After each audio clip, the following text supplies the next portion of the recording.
Chapter 5. There were 6 large gray tents, and each one had a black letter on it. A, B, C, D, E, or F. The first 5 tents were the campers. The counselors slept in F.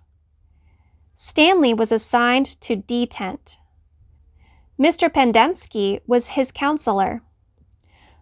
"My name is easy to remember," said Mr. Pendensky, as he shook hands with Stanley just outside the tent.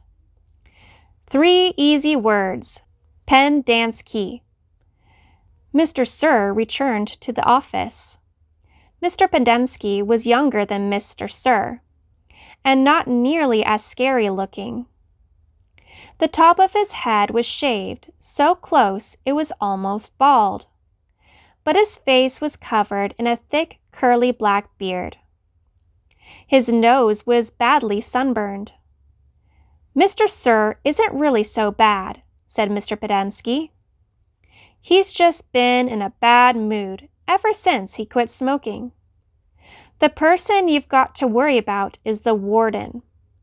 There's really only one rule at Camp Green Lake. Don't upset the warden." Stanley nodded, as if he understood. "I want you to know, Stanley, that I respect you," Mr. Pendensky said. "I understand you've made some bad mistakes in your life. Otherwise, you wouldn't be here. But everyone makes mistakes. You may have done some bad things, but that doesn't mean you're a bad kid." Stanley nodded. It seemed pointless to try and tell his counselor that he was innocent. He figured that everyone probably said that.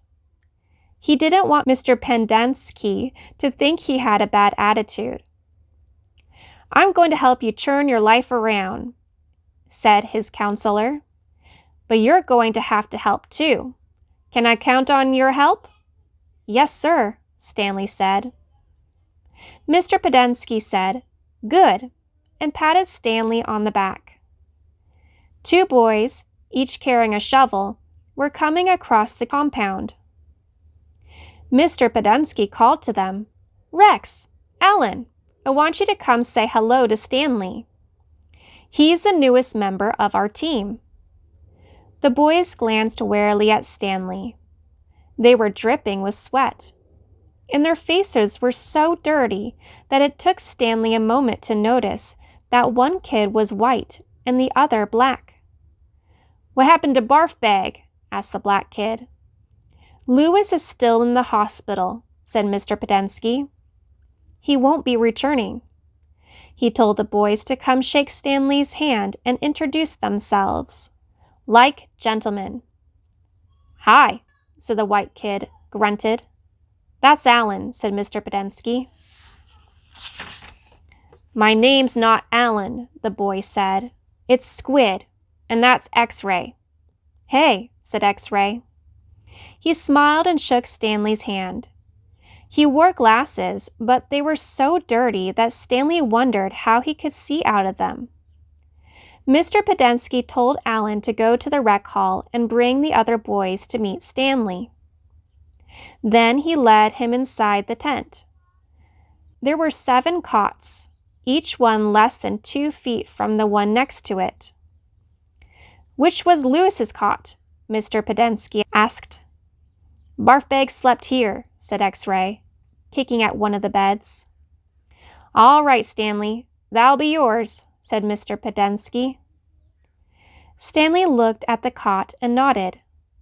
He wasn't particularly thrilled about sleeping in the same cot that had been used by somebody named Barf Bag. 7 crates were stacked in 2 piles at one side of the tent.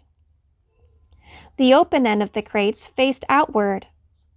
Stanley put his backpack, change of clothes, and a towel in what used to be Barf Bag's crate. It was at the bottom of the stack that had 3 in it. Squid returned with 4 other boys. The first 3 were introduced by Mr. Pendensky as Jose, Theodore, and Ricky.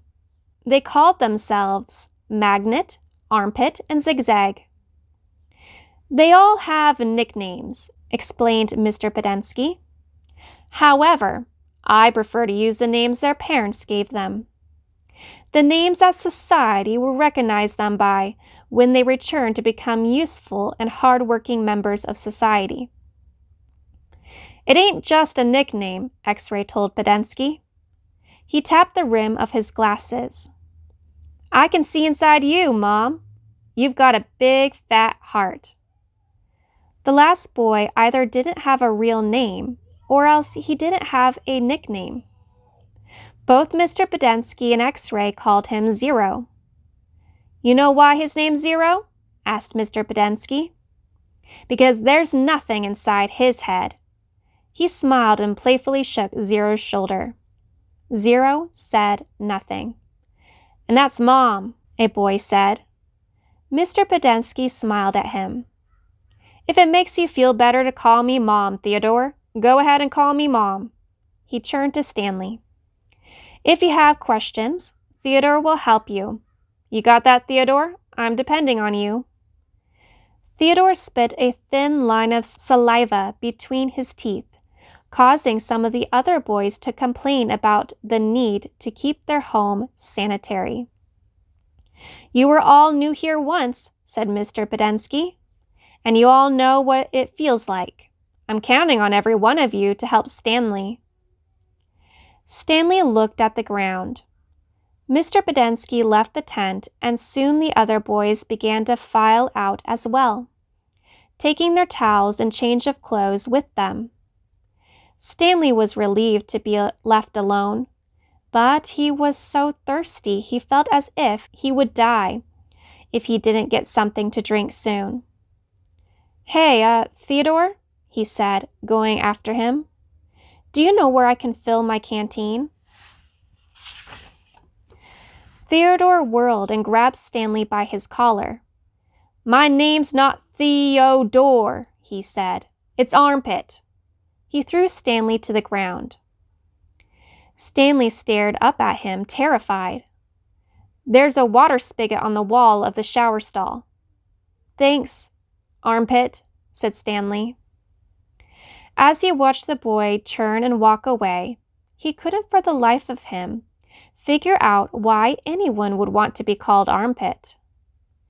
In a way, it made him feel a little better about having to sleep in a cot that had been used by someone named Barfbag.